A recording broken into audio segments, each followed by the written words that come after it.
begun. So na itong angay buhaton. Now we function as one body. Okay.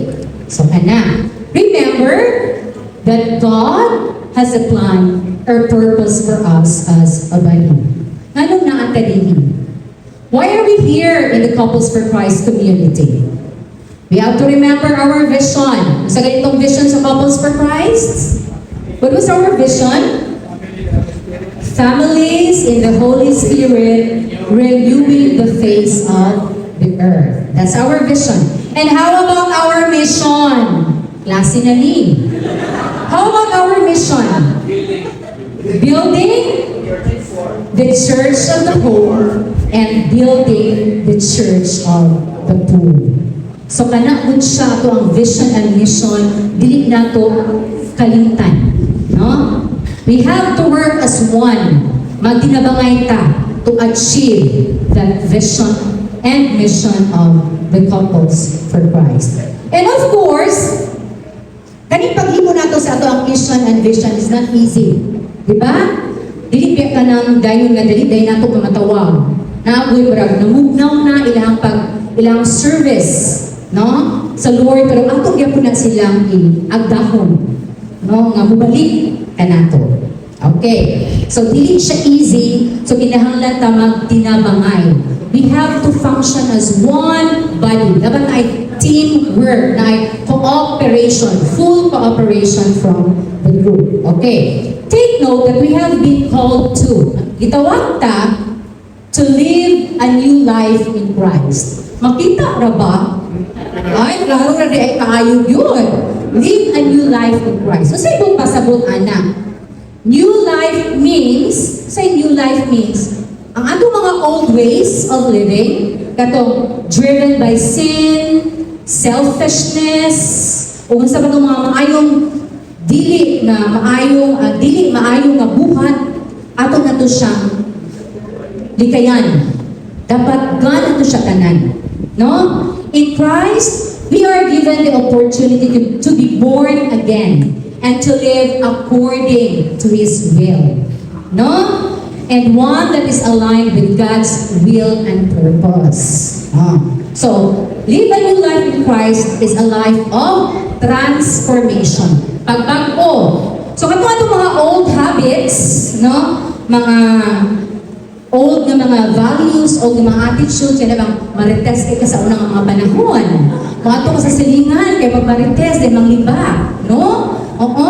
So, ako na ito siyang biyaan. We have to follow Christ. So, una siya ang live a new life in Christ. So, as couples, as members of the Couples for Christ, we have to live in a way that reflects the love and humility of Christ. And we ought to follow God as one. So, we are expected, sunod, we are expected to share our gifts and talents with each other. We are expected to love. We are expected to be generous in everything that we have. Okay. Remember, if we are going to use our blessings, gamitin na itong blessings from God. Unsa may kapalit, He also pours down blessings on you. Ano ba? Brad Jimbo, mamalihog to Brad, water Brad, brother husband. Okay? Sige, salamat kaayo. Okay. We have been told also to be a community of servants. Salamat kay Brad. Ang inom sa kong tubig kadali. Okay. It's actually my first time being a speaker. So, Brad, namalhan gamay, no? Okay. So again, be a community of servants. We are all servants of God. So kinahanglan, expected good na kung unsay na nato, we have to give it back to God through service, through community service. Okay? So kasabot na ang tanan ana. Dayon, we have to live for others. Make our gifts available for the needs of the Couples for Christ. So whatever blessings we have, whatever talents we have, maayo ka mo kanta. Bilog-bilog na di ka. Ihatag man na sa Ginoo, you have to share that one to everybody. Join the music ministry. Kung na kay talent in teaching, in preaching, be a speaker. No? O biyan ang pag-ingon ni Sis Aling, nakauna-una ko, maramot akong say no, pero nakauna-una man ko ay tanandigan man sa Ginoo, no? So I have to give that. Yes, yes ko. Kasi ginakulbaan. No? Sige. So we have to, kana pong pagpalimpyo sa simbahan. No? Give ko na siya, atong kusog, our strength, our wisdom and knowledge, gifts na siya tanan. So we have to make it available for the needs of the CFC. And of course, we have to do our mission. Unsa atong mission? That is evangelization and renewal. Okay, manawag kita, mag-awhag kita. Spread the good news. Appeal sa atong community. Okay. And work for total Christian liberation. Okay. Together, we build each other up. How do we build up the body together? Kaning body ha, kita ni. Kita nga mga members sa Couples for Christ. How do we build up the body together? We, as individuals, and Couples for Christ members as a body, need to be built up and strengthened. Kung saan na itong pag-build up and strengthen sa itong tagsa-tagsa ka mga kauwalingon? Okay. Ang pinakauna, the primary way is through us, through ourselves. Naa sa ato ang tagsa-tagsa kakaugalingon. Kinahanglan kita, each person needs to develop spiritually, emotionally, mentally, and morally. Para ma-strengthen ta and mag-grow ta in the Couples for Christ community. Sige, unsa man nato pag-strengthen? Ani, through prayers, or ma-attend mga prayer meetings, attend the monthly teaching, just like we have today. Okay. So we have Ephesians chapter 4, verses 15 to 16. May siya naka-anchor ani. Rather, living the truth in love, we should grow in every way into Him who is the head. So our head is Christ, Lord Jesus Christ, from whom the whole body, joined and held together by every supporting ligament, with the proper functioning of each part, brings about the body's growth and builds itself up in love. So, with the proper functioning of each part. So, kita nga members tanan sa Couples for Christ, we have to do our part. We have to take part. Everyone must be involved in every activity in the community. Okay. Ikaduha. Namo na niya akong gilingon, gauna ko. Everyone is involved in building up others in the community. So kita nga tagsa-tagsa nga members of Couples for Christ, we are all important. Kada usa sa ato na ay role, no?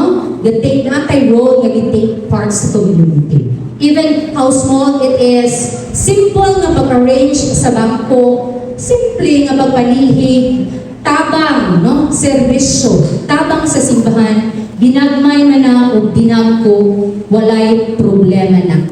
Okay? You should be involved once you are in the community. Okay? Sige. Padayon ta.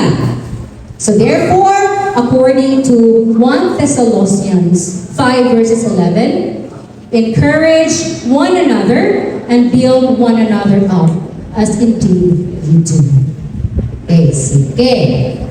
Ikatulo, one very important service is daily love. Paghigugma. Kung saan na ito pagpakita o daily love? This is very common. Everybody can do this. Tananta, mahimog nato ni. We can do this all the time, in or out of the community meetings. Inyong balay. Pag serbisyo sa ato ang husband, pagpakakot o pag-alagat sa ato ang mga anak. That is daily love. Ganakaw kasalanan, akay nakitaan nga, kanang walay kaon, pulubing nga pangayo og kwarta. Di man maayo nga sige nato silang tagaan, no? Pero kay maluoy man punta. No, kanang paghatag, no? Random act of kindness. That is daily love.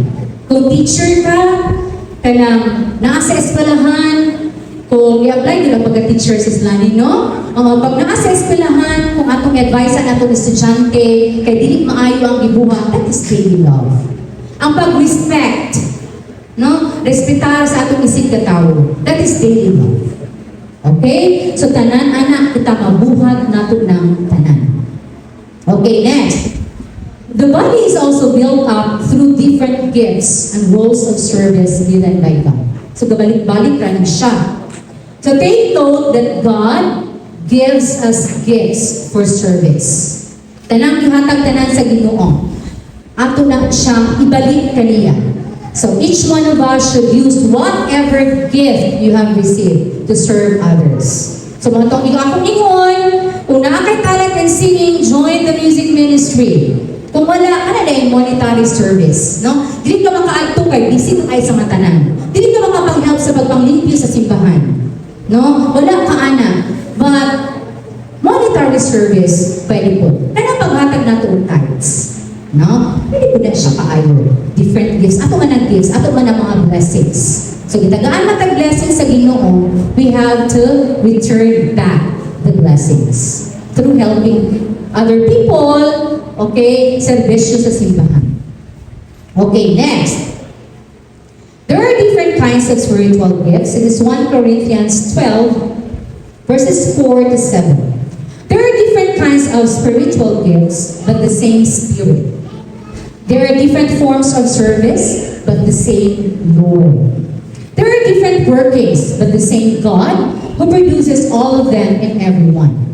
To each individual, the manifestation of the Spirit is given for some benefit. Kung sa'y buot ipasabot ani. So, kada usa sa atoa, naatay tagsa-tagsa or different na gift. Gavari, no? Dili man ta pareha og gifts gikan sa Ginoo. Na may uban nga, di mo ko kabalo mo kanta, pero napoy uban nga maayo mo kanta. Napoy bang daghang resources, napoy ban wala. So, pwede na lahi-lahi din ato ang abilities, lahi-lahi ato ang mga gifts. So, there are many ways to serve God. And like teaching, helping the poor, leading the worship, that is also a service. We all serve the same Lord. So, whatever na abilities and talents ato i-share, pero usara yun na ang source of everything. And that is for the Lord, ikan kay Lord tanan, and for the Lord. Okay? And the methods or forms of service na vary. They all contribute to the same mission. No? Kana atong ginapang-share, mas ginagmay man na o dinagko, they all contribute to the same mission of spreading love and serving others and building God's kingdom. Okay. So next, there is interdependence. So many interdependence.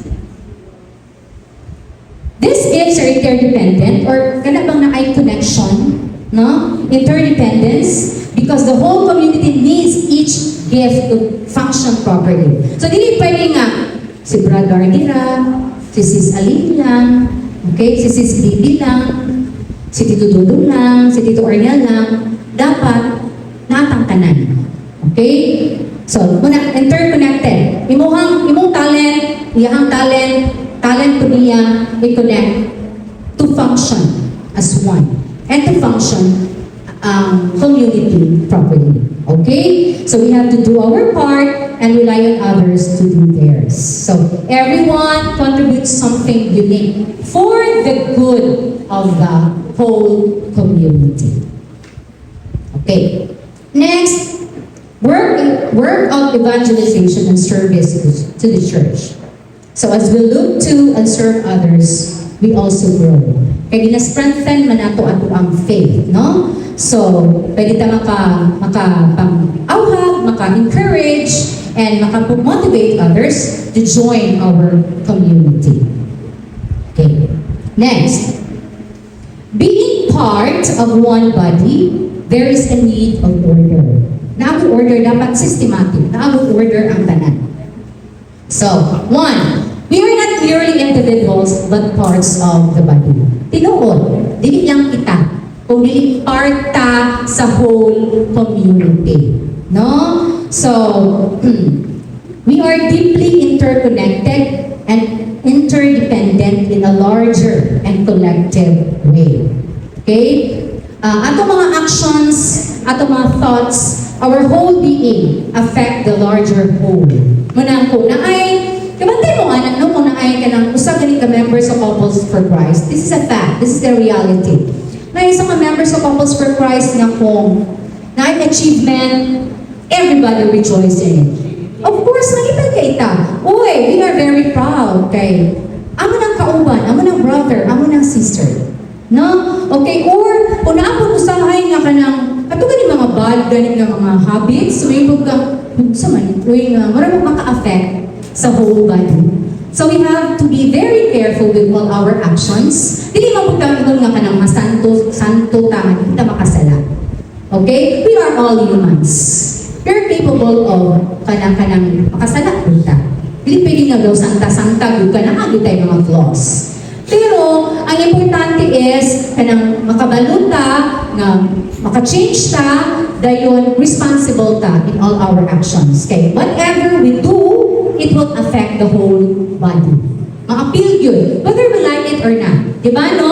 Whether we like it or not, ma-appeal yun ang body. Okay, sige. Next.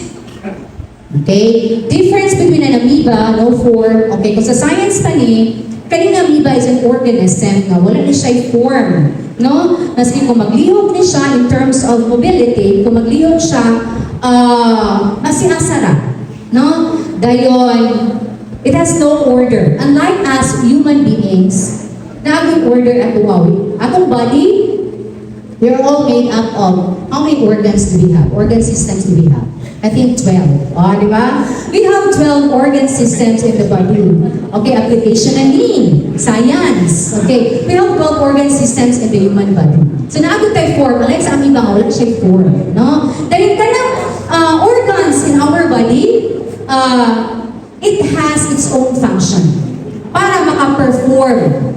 No, maka-perform well, maka-perform properly. So kung saan ang mga organs madakot, nakay-disorder, magkasakit ka. So payag sa ato sa community. Payag na sa ato sa community nga. Kuwanta, di lang kita lang.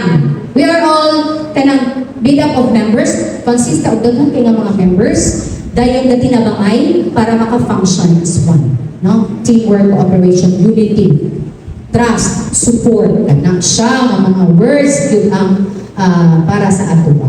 Okay, next. Ang say nature of God. What is the nature of God? Ang say nature sa Ginoo.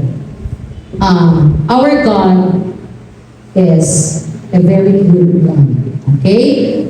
According to 1 Corinthians, so God is a God of order and peace. No? According to 1 Corinthians chapter 14, verse 33, since He is not the God of disorder, but of peace, as in all the churches of the Holy One. So, God is a God of order and peace. And kabantay mo atong Romans, kanang verse na Romans 8, verses 28, na all things work together for good for those who love God. Wag yun ang nature. No? Okay. Na siya. Proper functioning of the body and for the care of members. So, in Christianity, no, sa ato ang mga Kristiyanos, it's a concept wherein a believer is part of it. Kita nga mga believers, part ta sa usang community. Working together for a common purpose to achieve our mission. No? Okay, sige. Next. Naamo tayo order in our personal lives. Unsa man siya?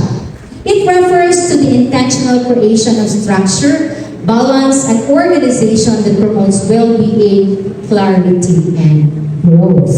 Okay.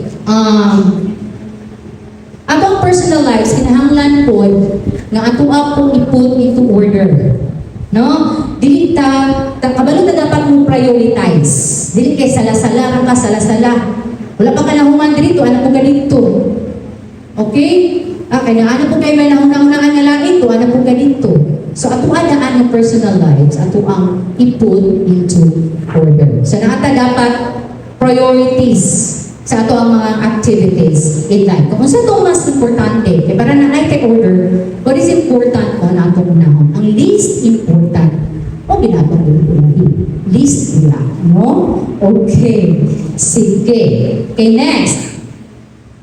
There is a need for care and pastoral support. So, care and pastoral support. In CFC, all are under pastoral care for others. So, naaguni siya ituan ka ng pagtinabangain, pag-care sa ato ang tagsa-tagsa kaugaling mo. Okay, next.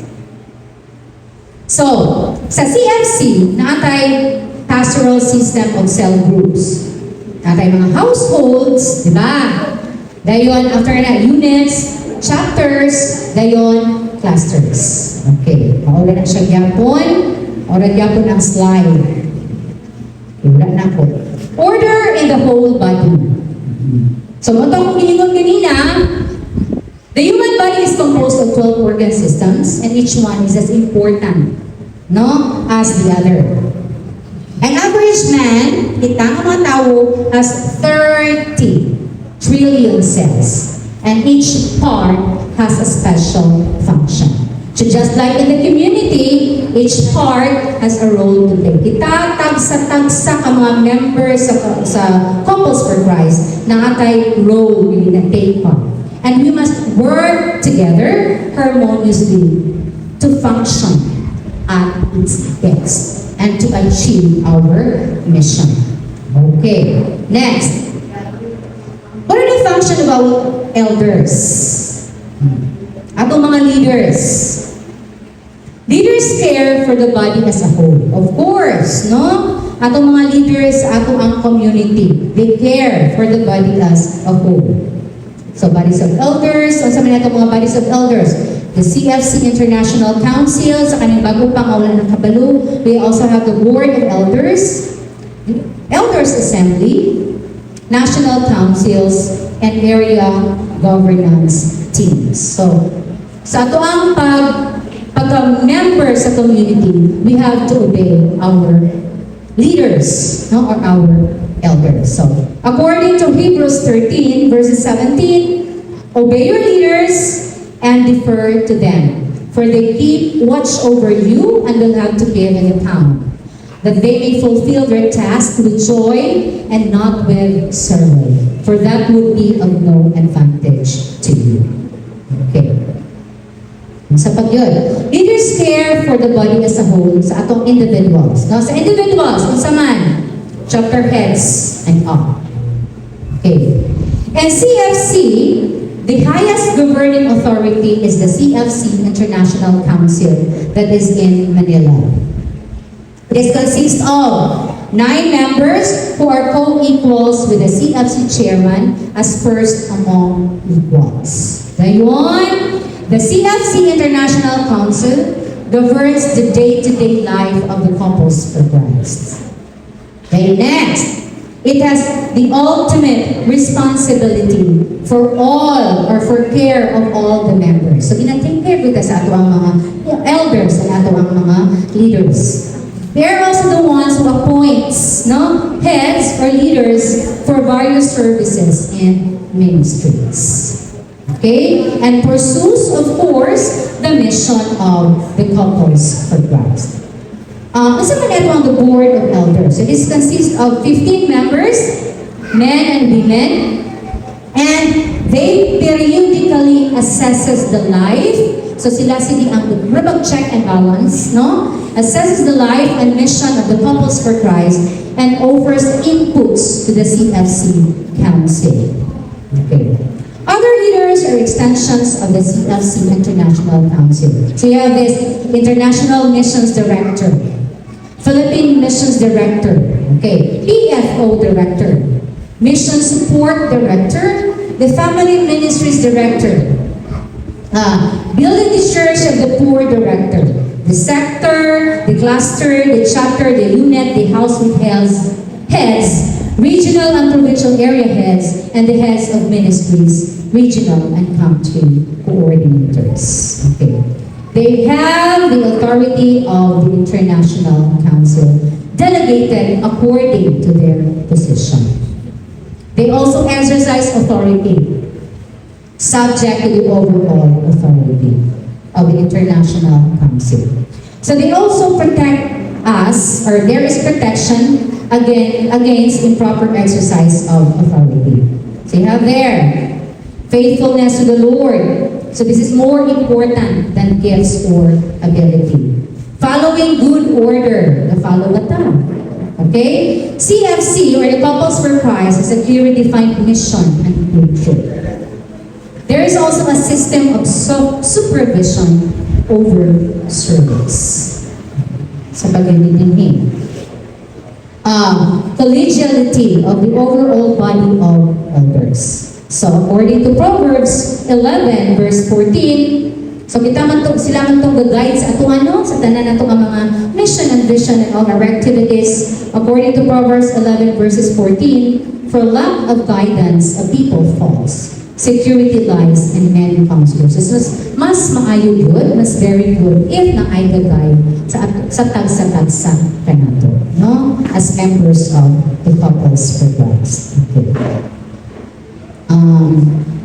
They also decide by consensus. Okay? Dili nga usara ang mo-decide.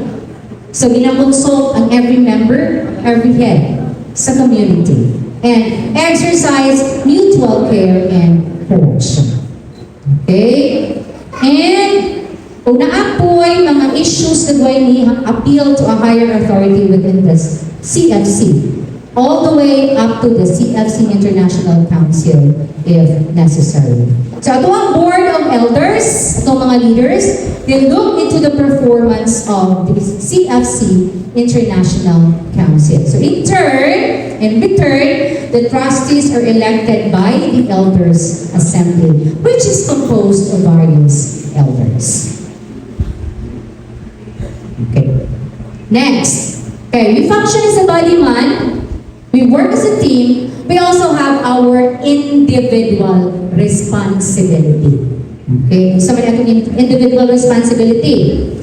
The elders preside over the process of building up the community, but they do not do it all.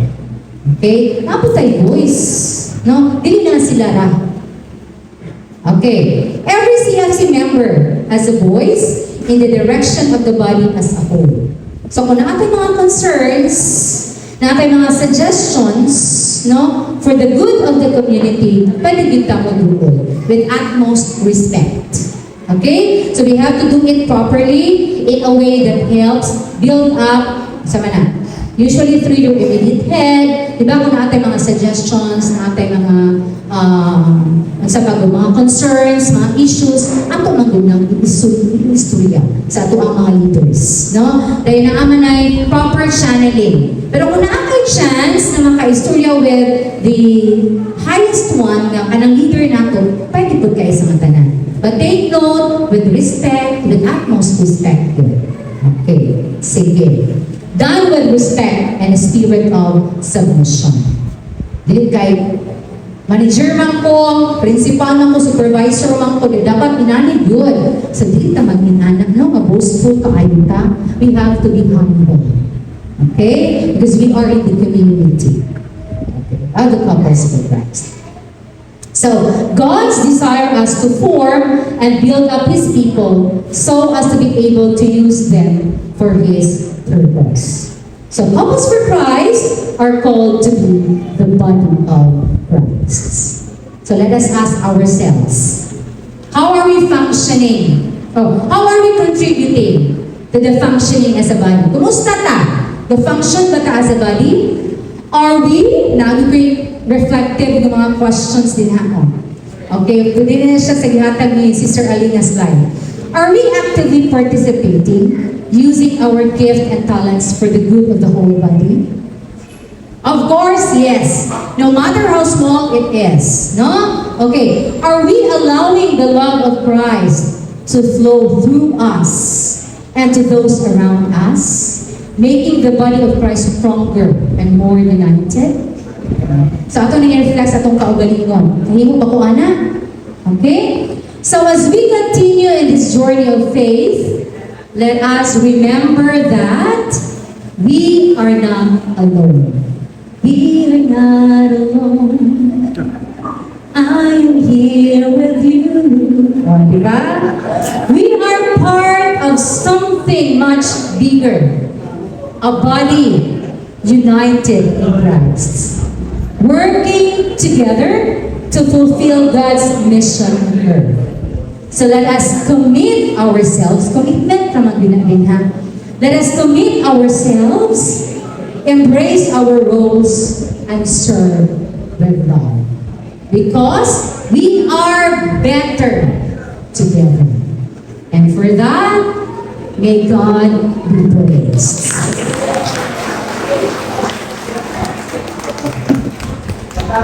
Okay, kayong salamat, Sis Dayan. So, God is good? All the time? Very good.